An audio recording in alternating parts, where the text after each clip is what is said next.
Hello and welcome back to the Peugaru 206 WRX-C build series. Today I'm going to look at installing the Stilo Intercom. It's the DC10 digital display and I want to try and put it up here somewhere as the center console is already quite busy. Or on further thought we could put it down here behind the control panel. It means there's less wiring to run down through the roll cage on the A-pillars and it makes sense for the cables for the headsets to run up the back of the seats. Now my plan is to make a bracket where I can utilize these two mount points, then I can get the intercom around here somewhere.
Now we have a simple mount with just Velcro. It holds it in place nicely. Next I need to sort the power supply.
I now have power to the intercom. This unit has an internal fuse. I have made sure the power supply also has a fuse. So let's see if it turns on.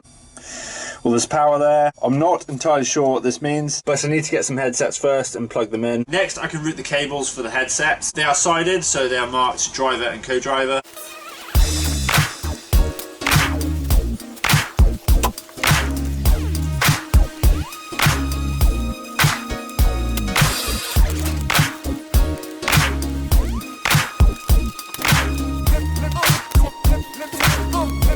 Once you get the headsets, I may have to adjust the position of these cables.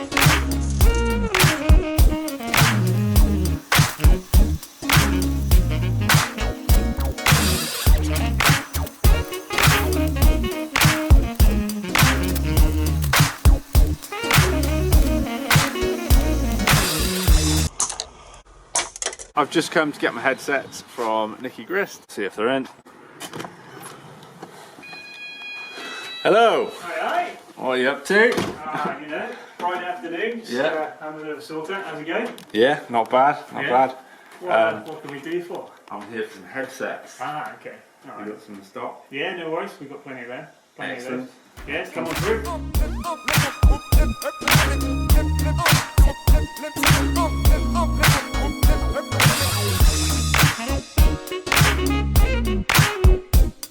fitted the intercom? Yes, Yeah. yes. I don't know how it works, but I've fitted it. So I need the WRC headsets, don't I?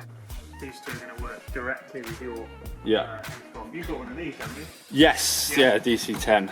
Yeah, exactly the same as that one. DG10. DG10, is it? DG10. I've been calling it a DC10 DC10. is an old airliner from the 70s. Oh, right, okay. So yeah, do you want to open them up and we'll Yeah. have a little look.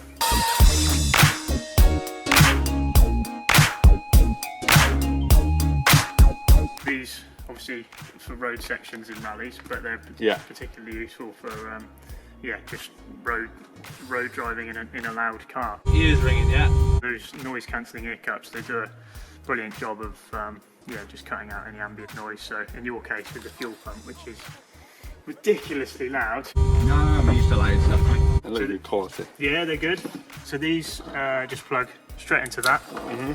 On the intercom, you can adjust the intercom volume on each side. So if the driver wants to have the co-driver voice really loud, obviously he can turn it right out without the driver having driver's voice being too loud for the co-driver.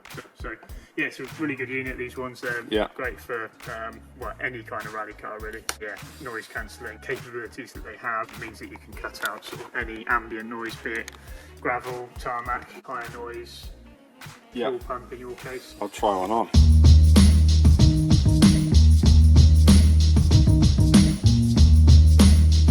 Yeah, they're doing a good job already. Can't hear yourself, right? No. So we can probably talk about them while you Yeah, can't they're hear really me. comfy though. The microphone is directional. The inside of it is the part you want to talk into.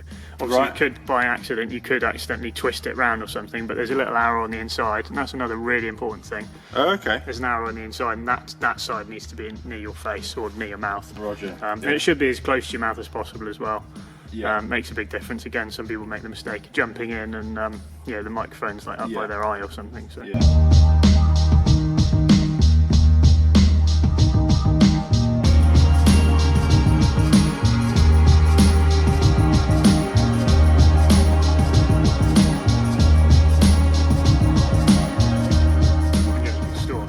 Which is quite handy. Yeah, that is nice. So I've got both headsets. I've already got the intercom in the car. How does this thing work? You press that button between the two modes. Right. The stage mode is the mode you're going to use when you're using it when it's loud, so it's obviously in a rally stage or a track day or something. On the stage mode setting, there's 4 different levels of noise cancelling on there, depending on how loud the car is. So you run between the different modes, and you've got to kind of fine tune it to your car and how loud it is. So I mentioned to you, it's probably mode 1 or 2 is probably best for you. Press that again and you go onto road mode. Obviously on a road section of a rally, you could potentially use your telephone.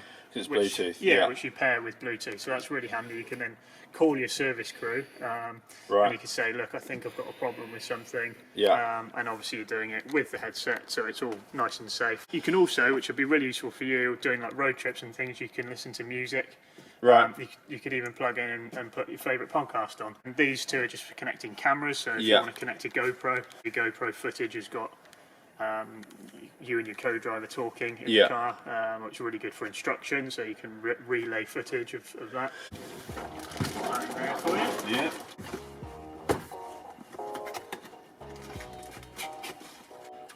We'll have to get you sorted with a helmet soon. I know, that's the next thing. Oh, run away with these. Is that right? I've got to pay for them. Yeah. If you need any safety equipment for your car, Nicky Grist Motorsport is a good source for helmets, intercoms, seats, harnesses, basically all of the safety equipment you need for a race or rally car. Their after sale service is second to none, so go check them out. I will leave you a link in the description below.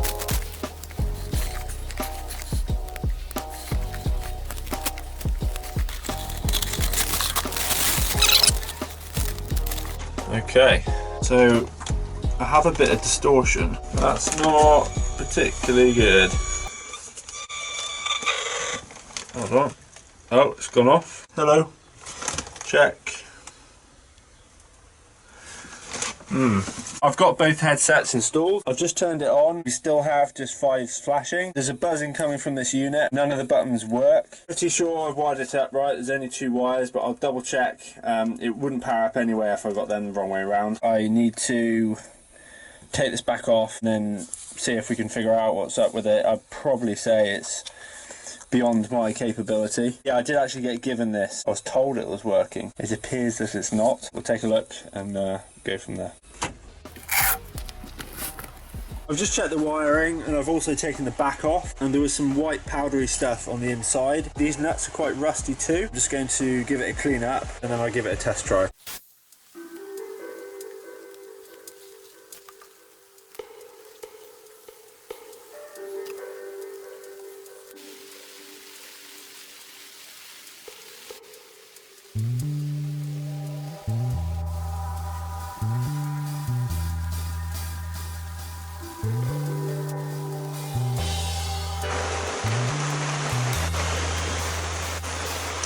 Damn it. I've had a second attempt at cleaning it and I did manage to get it a bit cleaner. I can't see anything blown in there, but it still has an issue and it does sound like an old internet dialer. I'd say it's probably fairly terminal. Hopefully I can get it sent away and get it repaired, otherwise I need a new one.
Gone 7 AM, Sunday morning, perfect time to go for a drive. There aren't many cars on the road yet, other than this camper van in front of me. Once again, I'm heading down the Wye Valley. I thought now is a good time to give you a driver's review. I've had plenty of time to drive the car now. After minor setup work, I am surprised at how well the car handles.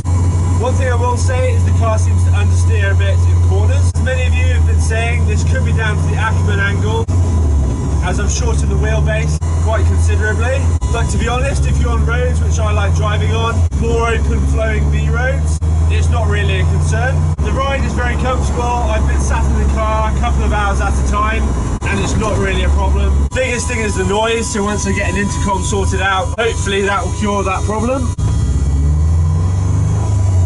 As far as driving a car like this on the road day to day, practicality wise, it's not really an issue, even though I have small side mirrors. Oh my god, it was out on the road. Look like some bricks on the road. Yeah, the visibility's good. When I put this car together, I converted all the lights to LED. At the time, I thought it was a really good idea. But having LEDs as headlights, it's not great. I don't know if it's down to the OEM lenses, which aren't designed for LEDs. Either way, they're not brilliant at night.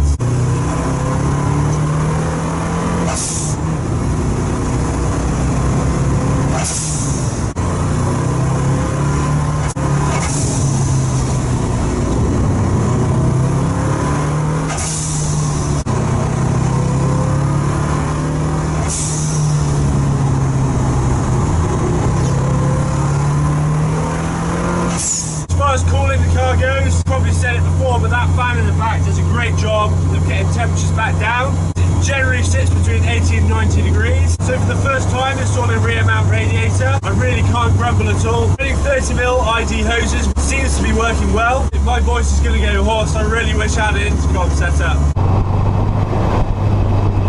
Definitely the next things to do is to sort out some proper tyres for the car. At the moment we're on winter Continental tyres, so the car's not as sharp as it could be. These camper vans are going to love me. That was an E-Type Jaguar.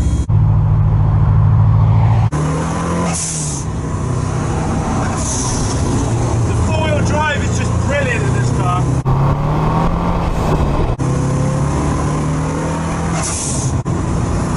It almost feels like cheating.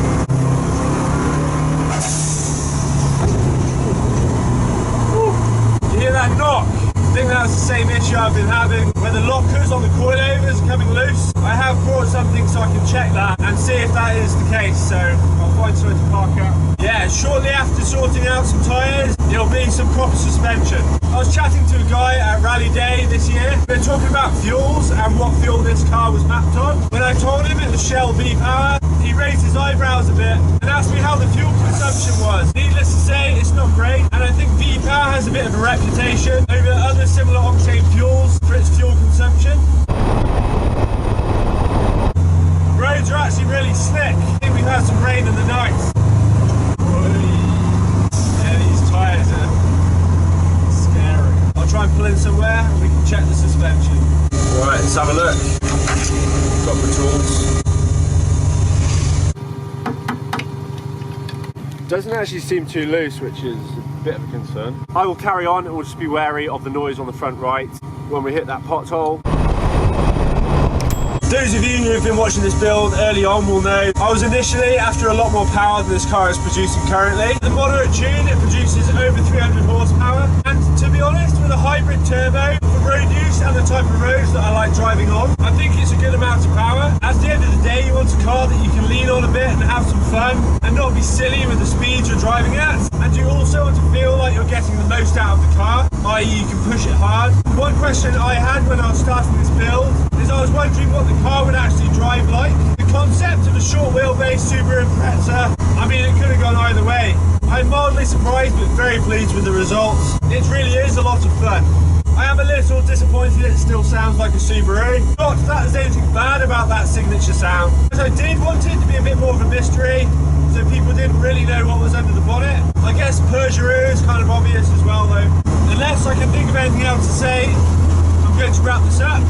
As always, thank you for watching. If you enjoy this content, give it a thumbs up. If you haven't already, go subscribe. I will see you soon, but now I'm going to enjoy the roads.